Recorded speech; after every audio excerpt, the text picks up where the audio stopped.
Dudley Dawson joining us. Dudley, of course, writes for Hawgs Illustrated, and you can read his stuff inside Whole Hog Sports. And I think he's a fan of Arkansas playing against Arkansas State. And that's why I brought him on, because I want to get a perspective of somebody who's lived his entire life in the state, went to the university, has covered the university, has been a part of the athletic department, and has no problem with this Arkansas State thing. And then I want to give him a congratulations for Nolan Arenado. Hi, Dudley. How are you? I'm feeling great because of that last part. I'm sure. So are you feeling great because of Arkansas State? What do you think?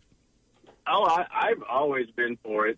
I understand why Coach Broyles, Coach Barnhill, and others didn't want to play it for the longest because they thought they were building their program and didn't want to help out Arkansas State any. But having grown up just outside of Newport, closer to Jonesboro than I did to even Little Rock or Fayetteville, I always got a pretty good representation of what was going on with the Arkansas State games growing up as I did Arkansas because it was close.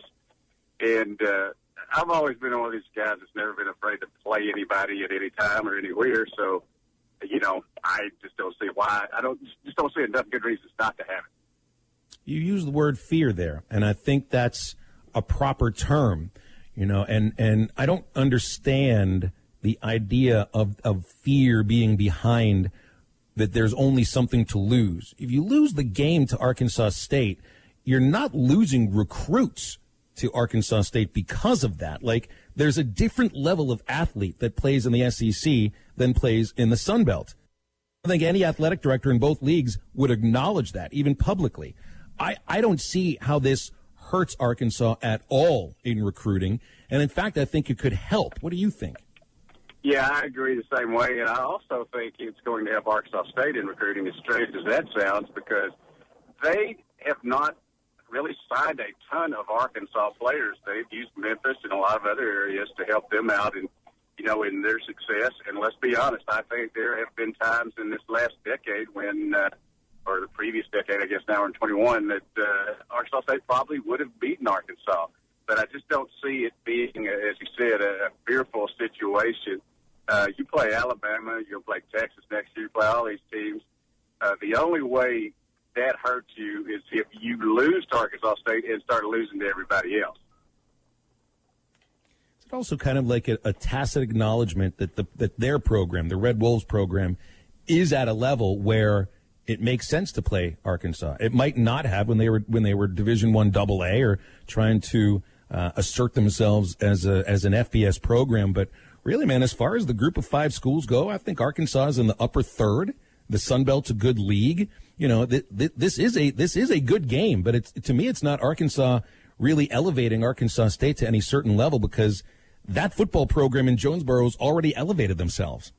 Yeah, and they've had some great coaches and had some great players come through there in Jonesboro, Arkansas State. They've really built up their program in terms of facilities. It's not at an SEC school level, but still, again, I have great respect for them. I have great respect for Arkansas. I don't care who wins the football game. That's neither here nor there.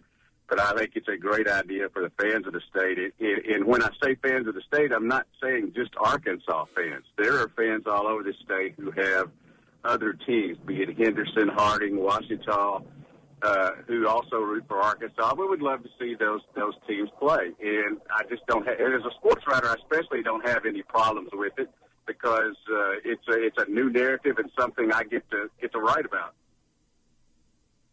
Dudley Dawson joining us here on Halftime. Dudley, when you look at kind of how this game's going to be coming to us when 2025, and that's when the contract is up with War Memorial, do you think this will be enough? We're all still here.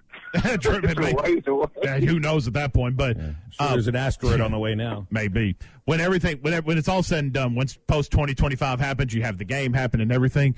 Do you think this will be the game that will make War Memorial Stadium happy and try to make this an every year deal, every other year deal, or do you think this is going to be a one-time, one-off Arkansas versus Arkansas State matchup? Here's both what I think and what I hope. Number one, I think that it is going to be at least a biannual or a recent game, a game that they have several games in a 10-year period. I hope that it becomes an every year thing. I hope it becomes the thing in Little Rock, let's be honest, the Little Rock games that they've had down there have been Missouri, and before that, a lot of nondescript games except for the Georgia game. And I think, again, having grown up in the northeast part of the state, that Little Rock deserves a game. I know there's a lot of people who think they should have them all on campus, and certainly that's a valid point if that's your opinion. But I hope it becomes an everything game. I hope it becomes Kansas State. Those sort of things. This whole nobody plays nobody else. That happens all over the place now. And Arkansas State has gotten to a point that I believe, and again, my opinion's, worth 5 cents or whatever, but I believe that it's worthy of being an annual game. Very well seems to be heading that way, and I think, Dudley, when you look at it, too, if the worst came to worst, the sun will still rise the next day. If Arkansas loses to Arkansas State, the sun will still rise. Everything will be just fine. But like you said earlier, it all depends, too, as if, what happens post-Arkansas State game with this Razorback team. Because if they rattle off a bunch of losses, that's one thing. But if you lose to Arkansas State, everything's going to be just fine, because I pointed back to baseball.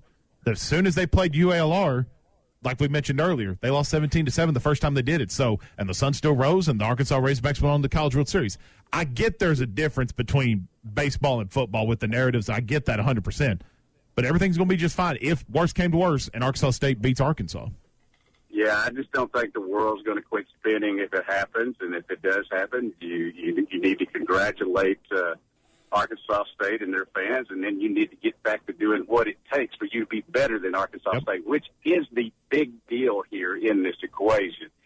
If you don't believe they should be playing Arkansas State, well, your team needs to be good enough that it doesn't matter if they play them, that they would beat them. So that's where Coach Pittman is trying to get the program right now. And if they can't beat Arkansas State on a continuous basis, somebody else needs to be the head coach. Somebody else needs to dictate the recruiting, all that. That's not disrespect to Arkansas State. It's like y'all said at the start of the conversation here. The SEC is supposed to have a lot better talent level of players overall, 1 to 85. So, again, I got plenty of dogs, so I'm not scared of anything. Real quick before I throw it back over to Phil, if you got any questions for Dudley, make sure you text them in here pretty quick, 877-377-6963. Dennis and Van Buren kind of going off the conversation of Arkansas State for a second. He wanted to hear from your opinion, the 2022 in-state football class. It's one of the best football classes we've seen, 13 kids with legit Power 5 officers. And I think if you want to tie it in with this Arkansas State matchup, I wonder how much of that matchup may influence the decisions of some of the class of 2022 kids. To be honest, I don't think it will at all, because the 9 that Arkansas has offered out of the 13 power ones that you're talking about have their offers are all a list of elite schools along with Arkansas, and we can discuss whether they're considered elite right now. They're in the SEC, so that counts at least in that vein. But these 9 players, 2 of which have already committed to Arkansas, and Greenland defensive end J.J. Hollingsworth and DeWitt tight end Dax Courtney, and Quincy McAdoo, who a wide receiver from Clarendon, who's committed to Florida State. We'll see if that if that stands true through signing day of 2020. I guess December of next year. But I think that it might help Arkansas State again, and that's another reason. I know Arkansas State has wanted to play Arkansas for so long, but I do think that it will help them in terms of landing kids that might go to Memphis or might go some other place close instead of staying home and playing for Arkansas State. And let's give Arkansas State credit for another thing. Their non-conference schedule, I would argue that it's been as tough as Arkansas's, for the past few years. That's a good point. All right, Dudley, I want you to take us back, as you had mentioned in your column, to the spring of 1981, and you're weighing that decision to either walk on and play football at Arkansas State, and then you get the call from Eddie Sutton to offer you to be a manager if you can get your Newport teammate Charles Ballantyne to sign with the Razorbacks. We know what happened. We know the ultimate outcome of this. What was that conversation with Charles Ballantyne like? Well, the first conversation with Coach Counts and Coach Sutton, I thought they were offering me as a point guard. I later found out it was a manager, and that turned out to be the decision I made. But at first I thought it was a point guard.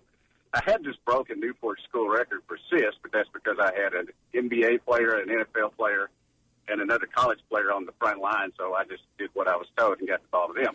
But, well, you know, I had won a journalism award over at Arkansas State and was going to have free tuition, and so the football team had offered me a scholarship over there. I had a chance to play at Harding, Washita, Henderson, a few other places.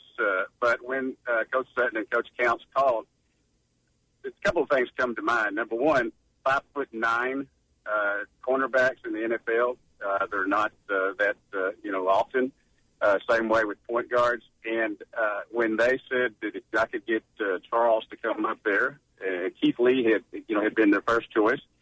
Charles did not want to go. He wanted to go to St. Louis, but I spent a whole day, and our teachers allowed me to do this, following him around, sitting behind him in class, educating him on how he was going to Arkansas and was not going to St. Louis. And in the end, we made a flight up here. Had a same weekend, John Koncak, who went and played at SMU and ended up playing in the NBA, was visiting. And the rest is true. As I once told Michael Jordan, I am 1-0 against you, and he immediately turned to me after I said I was from Arkansas and said, Valentine. That's awesome. You call it educating. I think he might have called it pestering. All right, so Arenado to the Cardinals. I can imagine another team that's had like two better fielding third basemen, and I know both of them were, Rollins was a really good hitter. Arenado's a great hitter. But as far as glove work is concerned, you Cardinals fans have been completely spoiled when you had Roland as a total vacuum cleaner at third base, and you get to be honest, when you watch some of the plays that Arenado's made, and he's won 7 straight Gold Gloves, this guy could end up being top 3, maybe greatest third baseman ever. Yeah, right there with my man Brooks Robinson, who I named my son after, as well. And so, yeah, I'm very excited about it. In fact, I was speechless and dumbfounded on Friday night. I don't think my wife had ever seen me speechless. I was smiling after I read about the trade, and she didn't know what was going on there because we were watching a horror movie. I'm just excited about it. I would like to have kept coaching Wong as well, and I know that we need to add a left-handed hitting outfielder as well. But, yeah, I'm pretty excited about spring training and the regular season and Mo, our general manager, finally doing something. Or anybody in that division doing something. And if you want to watch a horror movie during the baseball season, Dudley, I've got one for you. It's called the Pittsburgh Pirates.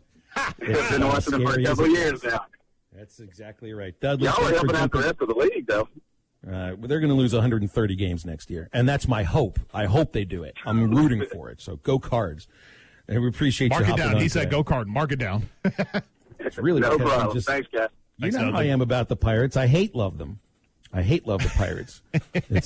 I can get my frustration and my love for the franchise out all at the exact same time. You can also have a great time at 906 Cocktail and Cigar Lounge in Fort Smith, a place you can find top shelf spirits, the best hand-rolled cigars available in the state, and a premium small plate menu that features all kinds of great eats, charcuterie and cheese plate, the beef tenderloin tips, ask about their flatbreads. They've got paninis, wings, nachos, and much more.